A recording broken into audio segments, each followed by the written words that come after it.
Welcome to Nice and Blunt. I'm Adam Riancho, and Merry Christmas, everyone. Very excited to be at the end of the year. It's been a fun time. If you're still alive in the Fantasy Championship, congratulations. That is not easy, and I wish I was. Thankfully, I'm alive in some best ball tournaments, but nothing beats being in the championship round of your hometown league with everyone that you know and are really excited to beat. So, congrats. If you're also watching because you're in last place and you're trying not to get punished, let's get this win, baby. No time to waste. Let's focus. Let's try to get that championship, or at least avoid the punishment. So here we go. We're starting with the 3 games on Christmas Day. That's the only thing this video is going to be about. Only 3 games, the start sits for these matchups. So let's run through the slate. We have some good defenses here that we can exploit, but the Cowboys defense is going to go against Josh Johnson, a third-string quarterback that's been around for well over a decade, but definitely not a quarterback we respect. Definitely not someone that you're scared about. So against quarterback, it is the best matchup you can find on the season, but feels wasted. I doubt you're bold enough. Only in DFS would I consider Josh Johnson. If you're playing like the primetime draft on Underdog with just Christmas Day games, if you get stuck with the 4th quarterback, I think Josh Johnson might be my most appealing option. They're all gross if you don't get the main 3 starters. But Josh Johnson gets a good matchup. We'll see how it goes. The running back also gets a good matchup. Chris Rodriguez has actually scored 5 rushing touchdowns in his last 8 games, so that's a little enticing. But wide receiver is the most enticing matchup I can think of this week for at least this game. Terry offers some upside. Definitely a good spot. Every receiver against the Cowboys usually goes off, but quarterback makes that tricky. Tight end is the only bad spot against Dallas, so I'm not going to trust Ben Sennett. He has not been stepping up in the absence of Zach Ertz. When it comes to the Commanders against tight ends, though, that's a great spot for Jake Ferguson, top 4 this year, so big upgrade there.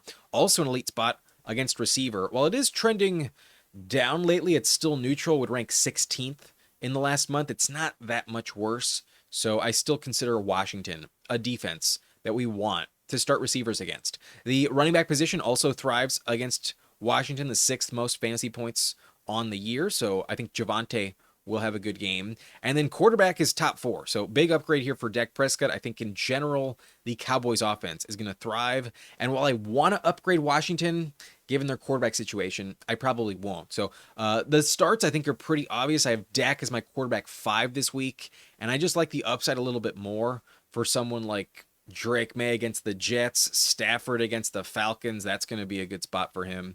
I also think Purdy against the Bears will be in more of a shootout and have to throw the ball more. And then obviously Josh Allen, I still rank at number 1. So Dak, I could see go over 30 points. I just like those other 4 quarterbacks a lot as well. And I'm definitely telling you to start Dak Prescott on Thursday. On Christmas Day, you want Dak in the lineup. So CeeDee Lamb should go off as well. I think he will bounce back after a slightly mediocre game last week. But the Chargers matchup was very tough, 2nd toughest on the season. So I assume he will bounce back against Washington. Definitely not a downgrade like it was last week.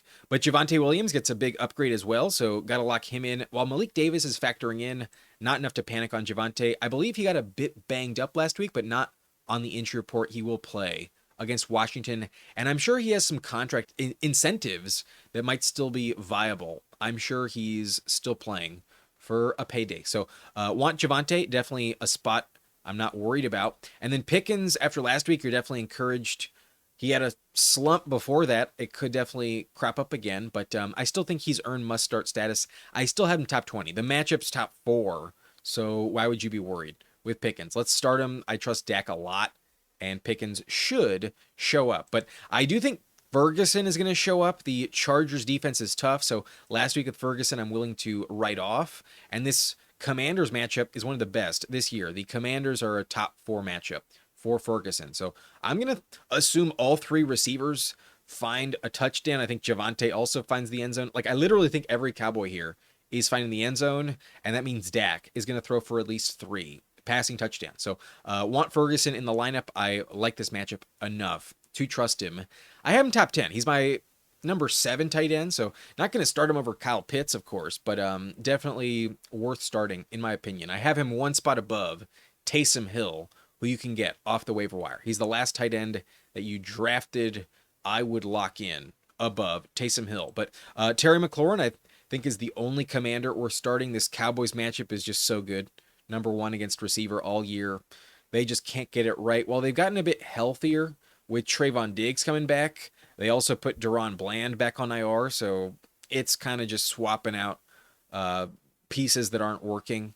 This Cowboys defense is just so bad in the secondary. They can't stop anyone. So Terry is a player I think can exploit it. Terry always steps up. Last year he had a touchdown in both games against the Cowboys. He often hits on some deep targets against them. He has a good highlight reel if you only isolate Cowboy games. I have some imprinted in my mind when I think of big plays by Terry McLaurin. So I like him this week. I think he's a top 25 receiver. Not like a clear elite play, but at worst, one of the better flex options I think you can get. It's not like Josh Johnson is inept. He's lasted this long because he can at least get the ball out to the receiver position. So not good, definitely not a great upgrade for Terry because of the quarterback, but the matchup is just so good. I still think you'll be okay. However, otherwise I'm only flexing some other players, and the only one that really interests me is Chris Rodriguez. I think he's a decent flex play just because he's scoring touchdowns. He has 5 touchdowns in his last 8 games, and that doesn't seem to be going away from him on the goal line. Well, JCM scored in each of the last 2 games. One of those games, Rodriguez wasn't active, and then last week, both running backs did score. So with the third string quarterback, I could definitely see them use that game plan again. If they do get in the red zone, if they're on the goal line, Rodriguez will get the ball. They trust him to punch it in. So I would trust him at least to get that opportunity. Will it actually happen? Not the safest bet, but his touchdown odds are higher than 50%. 5 touchdowns last 8 weeks. That is something to keep in mind. A touchdown, if that is all you need, maybe Rodriguez is an okay flex, but he's outside my top 30. He's not a lock. Definitely just a lower end flex play. Not a safe one, but not the worst one. I have him in the same tier as someone like Kyle Monangai and Dave Montgomery. However, the defense for the Cowboys, I could still see burning you just because they're the Cowboys and they've been atrocious this year, but I do have them at number 10. I actually think they're like start worthy just because I hate a lot of defenses this week, but they're just so inconsistent, so hard to trust. I view them a bit more as like a flex option, but one of my more preferred flex plays off the waiver wire, if you can't get the Chargers, if you can't get the Saints, if you can't get the Cleveland Browns, they're also valuable this week, then I would consider Dallas. But I also have Detroit ranked above them. I'll get to Detroit next, but the Cowboys at number 10, I do think have some value just because of the quarterback situation with the Commanders. But their defense is so vulnerable, I could also see it blow up in your face. Good luck, but in general, I want to be starting the talented defenses that you've more likely than not been stashing for quite some time. But Debo is a super low-end option. Only in a deep league would I even consider it because the matchup is so good. Best matchup for him. So maybe Johnson only checks it down and Debo has some yak this week. Maybe he scores a couple touchdowns, but that's the only path for him, I think, to actually go over 10 points. Even with a touchdown, I wouldn't really trust him to give you double digits in your lineup this week. So probably going to bench him, but in my top 50, so here in the bottom end of the flex territory. And then Flournoy has been contributing, but probably doesn't play. He was left early. He did leave early last week. The hit from Denzel Perryman led to a suspension, so probably on a short week, he's not fully available. I doubt he plays, but if he does, he has been contributing quite often in Dallas. So tempting in DFS only, but probably not healthy enough to play. And then Josh Johnson also DFS only, but yikes. Really? I don't think you're going to push your luck there. But I do rank him in the top 25. He's not a clear flex play. In Superflex, I'm still going to leave him alone, but the matchup's the best. The matchup is worth upgrading him. I have him ranked at quarterback 22. I have him one spot behind CJ Stroud against the Chargers in my ranks right now. So not going to start him, definitely bottom tier, but the matchup could prove me wrong. I might be fading him a little too much, but not going to trust him. I'm not going to trust Mariota. He's been ruled out, so that's the reason why Josh Johnson will get the start. Zach Ertz is also out. Jaden Daniels not playing. So every other backup for the Commanders is worthless. But the backups for Dallas are worthless. Not going to start Tolbert. He's well behind Flournoy. Turpin gets the ball sometimes, but mostly in like jet sweeps and like go routes. If it's not special teams, he's kind of a gadget guy, and you got to get lucky. The volume isn't high enough. But Malik Davis, I was tempted to put as the long shot because there is a world where they do give him another touchdown. However, I'm only going to trust Javonte. Even in a good matchup, I'm not going to trust the backup in Dallas. But JCM, even with a touchdown last week, only had 8.5 points. Not going to trust him either. Rodriguez is the main guy. And then Ben Sinnott, despite getting the snaps at tight end, not getting the targets. Maybe he randomly has a connection because he's the backup tight end playing with the third string quarterback, maybe on the practice squad. They did develop some chemistry, but hasn't gotten the volume, hasn't done anything with it, and I'm not going to start Ben Sinnott. That's for sure. But the Commanders' defense against the Cowboys, are you asking to lose? Why in the hell would you do that? So that's it for the start sits in this game, the first game of the morning.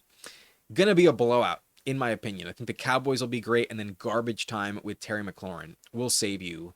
Those are the only start-worthy players, those top 6 this week. Now let's move on to the Lions at the Vikings, and just like the last game, there's a backup quarterback that wastes a good matchup. The only difference, though, is that the team we are trusting is sadly getting a terrible matchup. The Lions are in a tough spot. So let's run through the matchup stats, tell you where it's good, where it's bad. The Lions defense is sadly a good matchup that's wasted. Against quarterbacks, it's top 5, but last time we saw Brosmer, he was dog shit, so hard to trust him. Against running backs, it's actually trending really positively at the moment. On the year, if we were just like 3 weeks ago, they would still probably rank in the bottom 5. They used to be the toughest matchup against running backs in the NFL. Now, last 4 weeks, they would rank as the 6th best matchup. They're giving up a lot more points to running backs as of late. So not sure if it's just injuries or a lack of effort. I think it's mostly injuries, but Detroit has fallen off on defense against running backs. So perhaps Aaron Jones is more tempting, but also feels a bit wasted given the situation. And then receiver is really the matchup that's wasted. Top 2 this year, really, really a good spot right now. Their defense is so injured, not showing up at all. And I definitely want to start receivers against Detroit. So unfortunate for us this week, but against tight end, it is also trending up. 15th on the year, but in the last month it would rank top 10 and an average of 13 fantasy points per game allowed. That is definitely an upgrade for someone like TJ Hawkinson. It's also a revenge game, so it's tempting to consider Hawkinson, but given the circumstances, it also feels wasted. The Vikings matchup is very tough, even against tight end, the only neutral matchup this season. In the last month, it's actually the toughest you can find. It would rank 32nd in terms of points allowed last 4 games, an average of just 4.6 points per game allowed to tight end. So with backups in Detroit, I'm not going to trust them. Receiver also gets the toughest matchup, not just last 4 weeks, but on the year. Toughest receiver spot on the slate in the NFL. Not a good matchup here for Amon-Ra or JMO. But for running back, it's at least a little bit easier. 21st on the season, but it's really just Gibbs being matchup proof. Why? I'm not going to give a shit. But I'm worried about Goff. If you have Goff as your only starter, yikes, this is not the spot. Last week we saw Jackson Dart do nothing. In the Blunt League, where you're losing points for sacks, Jackson Dart actually finished with negative points. That was crazy. Was shocked. But Minnesota is the real deal. Brian Flores, I think, is a legit coaching candidate in the next cycle. So he's stepping up. They have not quit. They want to get to 500. I think they want a winning season in Minnesota this year. So worried about Goff. Let's run through the players I'm starting and sitting. Gibbs, I'm locking in. I'm not going to panic on Gibbs.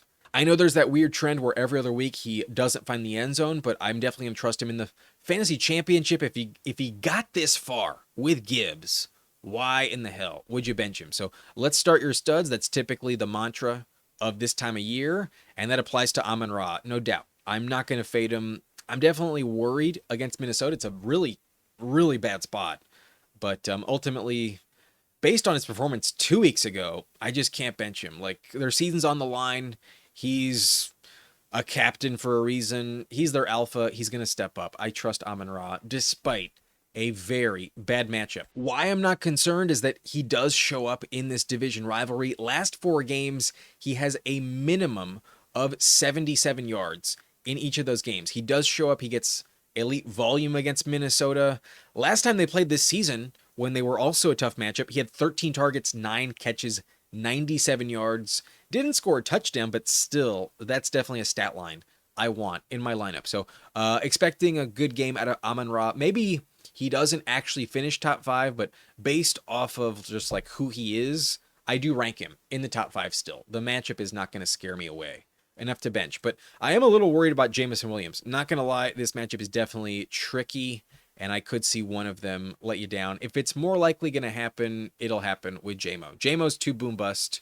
There are chances at a bagel with Jameson Williams. So not a good spot at all, but the deep shot could still hit. I still think JMO's interesting. And if we rewind to week 9 against these same Vikings, the Lions actually lost the game, but Jameson Williams had 6 targets, 4 catches, 66 yards, and a touchdown. That's 14.6 points. That's pretty much the same amount as Amon-Ra got in the same game. So JMO, I think, is just too high of a spike week guy to fully bench, but if he's definitely a risky play that you want to avoid, I would understand benching him if you're trying to avoid less than 5 points. Like, there is high variance, and if you have a safer floor play, I would understand just ignoring the risk with JMO. The matchup is too bad to know for sure he'll be elite, but I personally still rank him top 20. I still think I'm going to start him if I have JMO. The upside is too high.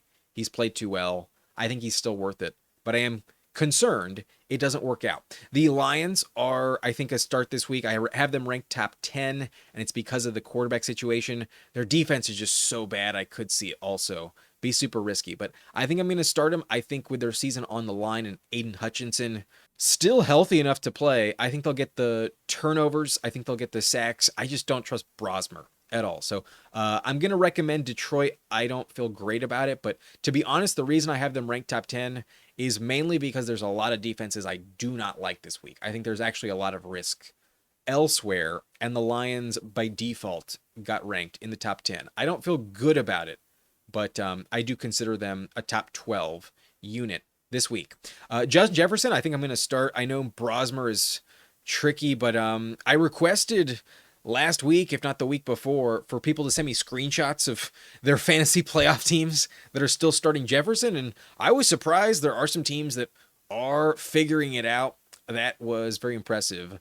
Thank you for those emails. But this week, if you have him, I think after last week's game, fuck it. It's a good matchup, top 2 this year. This is definitely the spot. I want Jefferson, no doubt about it. So let's put him in the lineup. I think he is good enough to start, but more of a flex play. I have him ranked outside the top 20.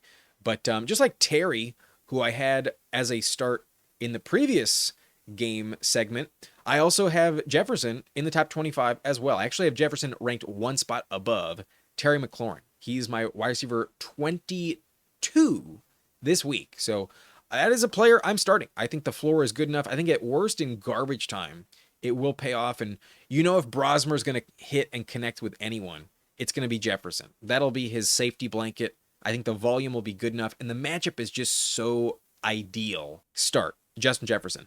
I am reluctant to start Aaron Jones, though. I just don't want to do it. On the year, it's still a downgrade against Detroit technically, but lately that's the only reason why I would be enticed with Aaron Jones. It has ranked top 6 in terms of matchups last 4 weeks against the Lions for opposing running backs. So maybe that's what'll entice you. The volume was much better for Jones than Jordan Mason last week, but you're dealing with a Brosmer offense in Minnesota.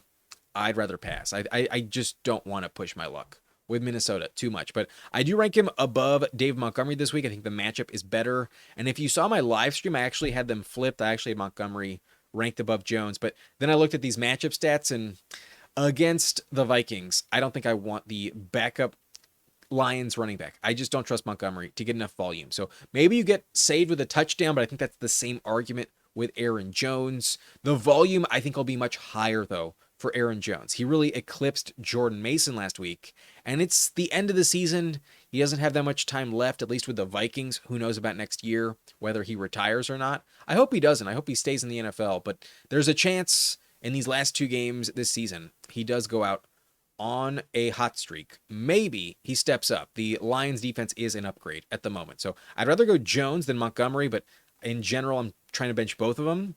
And I'm really worried about Goff. This is not a matchup I want in the fantasy championship. I don't trust him very much. So I understand the argument. He has some of the highest upside of any non-running quarterback, but yikes. The Vikings defense is just so legit. I definitely view it as a very risky proposition. I don't feel comfortable with it.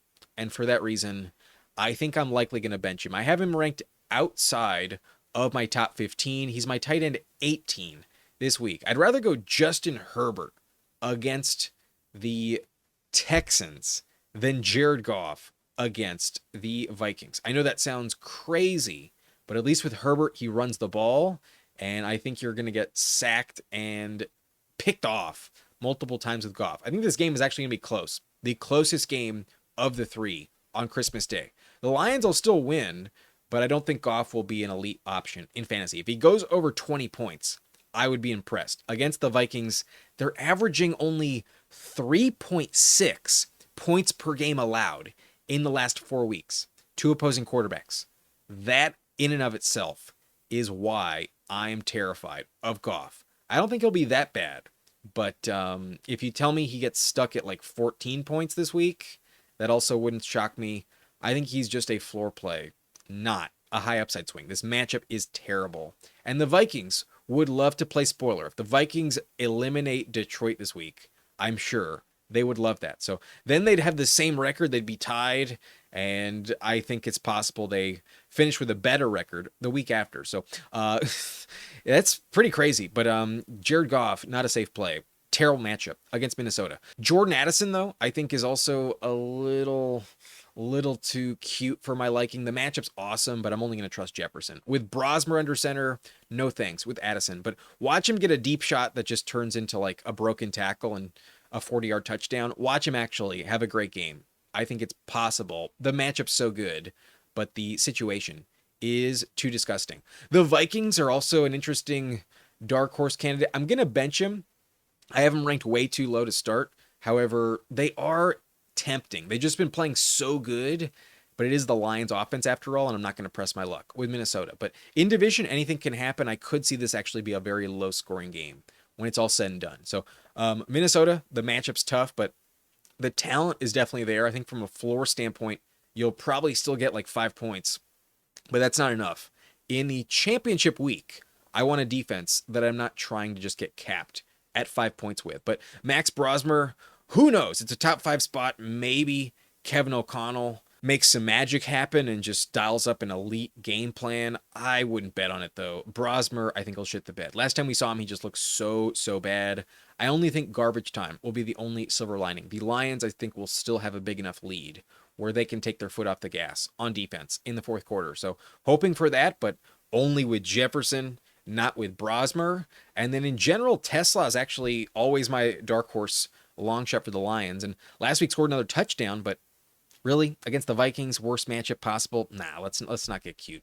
I don't think the touchdown will hit this week. But who knows? Maybe they're so focused on Amon-Ra and J-Mo, they leave Tesla open. He does get a lot of targets in the end zone, specifically. When he does catch a reception, it is usually for a touchdown. He's basically Torrey Horton 2.0. Horton was my round 18 pick that hit back in the September and October part of the year.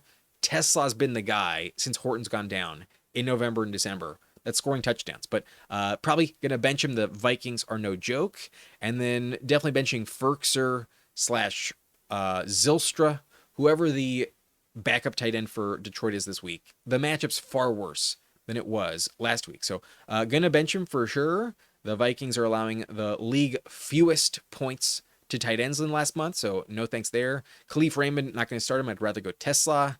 J.J. McCarthy is inactive. He is out for this game, and maybe the production will fall off dramatically, but I could also see it not look that different in the offense because the Lions are just so bad. But Josh Oliver, not going to start him against Detroit. Not going to start Mason against Detroit. Only going to trust Jones for volume purposes. Hawkinson gets a revenge spot. The matchup's actually decent against Detroit right now, but Not going to trust him because of the quarterback. And also, he gets vultured by Oliver. It hasn't been a full target share devoted to Hawkinson at tight end. But Naylor only seems to have chemistry with JJ, and last week had a bagel. It is definitely too risky to bet on. So those are my starts for the Lions and Vikings game. It's just Gibbs, Amon-Ra, and then a little bit risky with Detroit on defense and JMO, but I think they are worth it. I think I would still start them. At least the Lions are in the top 10. Maybe you can find someone better off the wire. But Detroit, I don't think is terrible. And Jefferson, a flex play this week in my top 25. The matchup is just so good. At least garbage time, I think will save you. I'm expecting like 12 targets for Jefferson against Detroit. That should pay off. But otherwise, don't think it's worth your time. I think you're probably better served to bench Jared Goff in a typical one-team league. The matchup is just so bad. I'm fading Jared Goff pretty hard. But Jones, a little tempting. Doubt I'm going to do it, but in the flex territory for sure, alongside Montgomery. That's it for this game. Let's move on to the last game on Thursday, where literally we have the exact same situation. Not just the first, but the second string quarterback is also out for this game, and we have the third stringer as the quarterback for the Kansas City Chiefs. So this one is super straightforward. I'll run through the matchups real quick, but in general, it's just start the Broncos. I don't want to press my luck with the Chiefs. The Broncos defense isn't the same at the moment, though. In the last month, the quarterback situation is actually a good spot. Believe it or not, last 4 games, the Broncos are allowing 21 points per game on average to quarterbacks. That would rank as the 6th best matchup in the last 4 weeks. Now, Trevor Lawrence plays a big part, but it's not just Lawrence. Even Mariota a few weeks ago did play pretty well against Denver. They are not the same since Surtain got hurt. Even since he's come back, that defense is not elite anymore. So an interesting matchup here. I think that could be more problematic for them in the playoffs rather than this week, though. I don't worry about it this week. However, running backs, they are not playing well at all. Even in the last 4 weeks, that run defense is still elite. So not trusting Pacheco or Kareem Hunt, that's for sure. Against receiver, it ranks 25th on the year. But if you rewind about 6 weeks ago, it would have ranked dead last. If you look at just the last 4 weeks, it is also trending way up. The 8th best matchup for opposing receiver groups.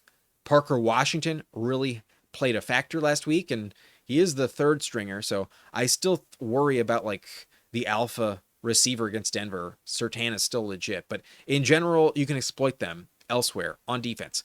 Tight end is also a very good spot lately. 11th best on the year, and if we rewound another month or so, they would have ranked like 24th. They are the 8th best matchup in the last month, and last week they would have ranked as the 3rd best in the last month. Like, they are really giving up a lot more points in the passing game across the board. You can't run on them, but you sure can throw on Denver. Maybe some of that is just game script. They have won a lot of games, so they're definitely leading most of the time. But that defense is not limiting them. For fantasy purposes, it's not a downgrade, but it is wasted because of the quarterback. The Chiefs defense is tough for tight end. Bottom 6, 27th this year, so not good. I don't think I want Ingram this week. Against receiver, it does rank 10th best in the last month, but on the year it is number 20. So I'm still a little worried, but without Trent McDuffie, the big downgrade is now gone. So I do kind of view it as an upgrade. Don't think they can stop anyone. And then the running back situation, that's been a bad spot this year, but they're kind of giving up lately, especially with Mahomes going down. They checked out last week. It is the 15th best matchup in the last month. So I think it'll only get better. I don't consider any of these spots a fade. Even quarterback, which is legit. Last month, it still ranks basically the same at number 21. I'm still going to trust every Bronco against Kansas City. If anything, I think the Sean Payton offense is going to embarrass the Chiefs, and Bo Nix is going to have one of the best games of his career. I think Bo Nix is going off against the Chiefs. So absolutely start him. I have him as a top 10 play. My only concern is the world where he gets benched in the fourth quarter because they're just up so big and all their damage came on the ground that maybe you don't get more than like 2 touchdowns out of Bo Nix. But I do think the floor is above 20 points. I think he's a top 10 play. The Chiefs don't scare me anymore. That defense is definitely ready for Cancun. The season's over. They are not going to show up at all. So Sean Payton going to go ham in the play calling. Bo Nix should be great, very effective in this game. I want him in the lineup. Should play very well. The Broncos defense, though, is the best defense this week. I literally have them ranked at number 1. So there isn't a single defense I want more than Denver. Against the third string quarterback, I am absolutely starting the Denver Broncos. No doubt about it. No other defense I'd rather have. But RJ Harvey's on a great tear lately. A touchdown is essentially guaranteed. And I could see a world where they just never stop scoring. The Broncos are going to embarrass the Chiefs this week. I think it's a long time coming. And in division, they've had a long losing streak. It's recently gotten snapped this year, but they are not going to let this one slip away. So Harvey going to go nuclear. My only concern with him as well is that he's benched in the fourth quarter. I could see Jaleel McLaughlin carry a lot of reps in the second half. So good luck with that. I assume he will still score early in this game. And I do think the Broncos score enough that even if it's late in the game, Harvey will find the end zone. Cortland Sutton, I'm also starting. The Trent McDuffie nightmare matchup is gone. McDuffie's not healthy, so Sutton should step up. He also scores touchdowns like clockwork against the Chiefs. As long as Sean Payton's the coach and Sutton's on the team, if they're playing the Chiefs, he hits a touchdown every single time. He finds the end zone. So that'll happen again. Not worried about the matchup at all. In the last month, it would rank top 10. So start Sutton. I'm tempted to tell you start Franklin guaranteed, but I could see a world where he does let you down.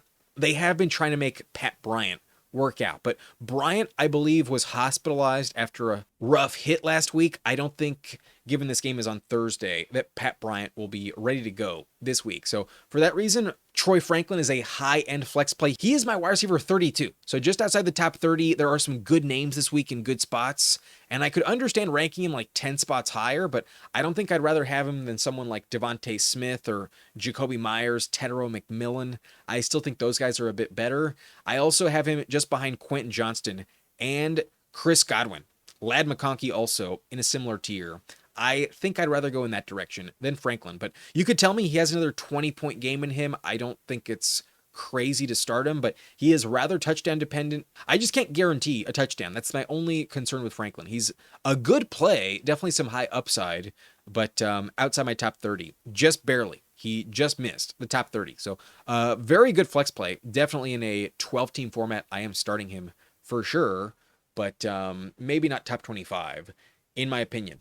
Travis Kelce, I would absolutely tell you to bench if it was not the last home game for the Chiefs this year. Because of the retirement talk, there is a world where they give him a good send-off with like 15 targets. I could see a world where this game is just all Kelce all game long. And there will be garbage time, no doubt about it. So at some point, the Broncos will take their foot off the gas. And I did mention it that defense in the last 4 games is actually very positive for opposing tight ends. It would rank as the 8th best matchup in the last month for tight ends. So maybe last week was not indicative of what to expect. With Rashee Rice coming back, that'll at least take some defensive attention away from him. And I think he will get open. Will the quarterback hit him though?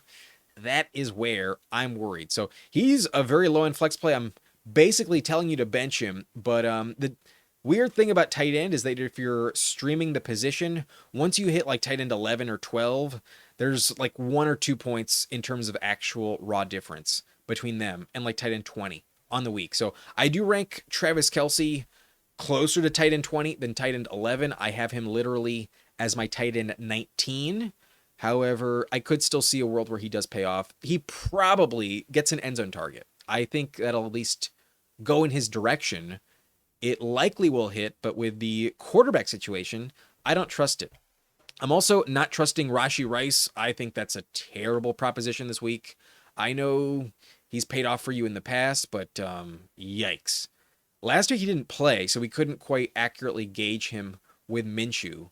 But still, with Olajuwon, I'm not going to do that. He's barely inside my top 50. He's not a top 40 play, in my opinion. Very low flex option, just like Deebo Samuel and Jordan Addison this week. Not worth my time in most formats. I'm not going to recommend Rashee Rice with Olajuwon. But Ingram, not going to start him. I know it's a little tempting at times. He has a good floor contribution, but that's really all it is this week. And I'm looking for upside. I'm looking for a touchdown, and maybe there's enough to go around where it does work out. But in general, Ingram is not a safe play at all. So not expecting more than 6 points. That is not enough this week, if you ask me. Pacheco did have over 10 last week, but yikes. I don't want to trust him against the Broncos right now. That's the only elite matchup, the only really difficult spot anymore. They're vulnerable elsewhere, but running back, they're still showing up. So bench Pacheco, but could see a world where he gets a lot of volume, and especially in the receiving game, he had a lot of checkdowns last week. Maybe he has chemistry with the backup quarterback in Kansas City. But Minshew's inactive, so Oladukin will get the start. I'm not going to start him. I think of all the 3 backups we've mentioned today, this is the least valuable of the 3. I probably would rank him literally dead last this week at quarterback, but maybe Brady Cook against the Patriots gives him a run for his money. The Chiefs defense, though, is not going to be valuable at all. They're going to completely roll over, and I expect the Broncos to go nuclear. So while the Denver defense is the best this week, the Chiefs might be the worst. Diametrically opposed teams in this matchup. But Hollywood Brown, definitely benching him with Oladukin. Can't trust him, so Hollywood, no value. And then Kareem Hunt, I think, is more valuable than Xavier Worthy. I did not put Worthy on this chart. I wouldn't trust Worthy. But Hunt, I think, is behind Pacheco. Last week was more indicative that Pacheco is the guy you'd rather have. But maybe he scores a touchdown, maybe on the goal line. He does punch it in. That's the only way he'd have any value. But even with it, watch him only have like 8 points, just like JCM last week. But Marvin Mims, I'm not going to start. There is some deep shot potential in DFS. It's a little tempting, but not worth my time, I think. Not a safe play at all. Pat Bryant, I don't expect to play. I think the injury status will hold him out. I think they want to save him for that Chargers game next week. But Jaleel McLaughlin, I also think has some garbage time potential, but against the Chiefs in the fantasy championship, no effing way. That's not a player I'm going to trust. So good luck if you don't have Bo Nix, RJ Harvey, Cortland Sutton, and Denver. The only other one I'd really want is Troy Franklin. Kelsey maybe steps up. Maybe, just maybe, you get a touchdown there, but Rashee Rice probably does nothing, and neither probably even get close enough to the end zone to contribute. I think there's only field goals available for the Chiefs. If anything, they might get blown out with 0 points on the scoreboard. So start your Broncos, bench your Chiefs, and it's kind of the same thing. We'll just revisit the Vikings one real quick. It's pretty straightforward. Start your Lions, bench your Vikings, but if you have to, start Jefferson and maybe Aaron Jones. Those are the only 2. But bench Jared Goff. I'm very worried about Goff in a 1 quarterback league. The Vikings are no joke on defense. And then lastly, we're starting our Cowboys, but we're benching every commander with the exception of Terry McLaurin. If you're super desperate, maybe Rodriguez also scores a touchdown, but the Cowboys defense is more appealing than anyone else.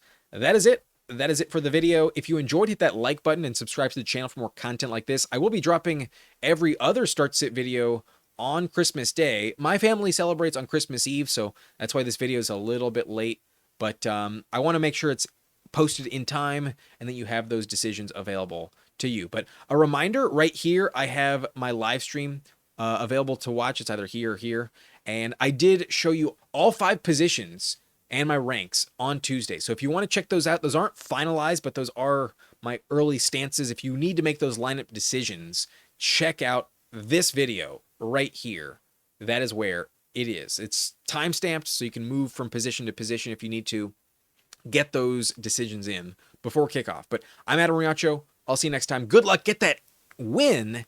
I'll see you tomorrow. Best of luck. Thanks for watching. Nice and blunt.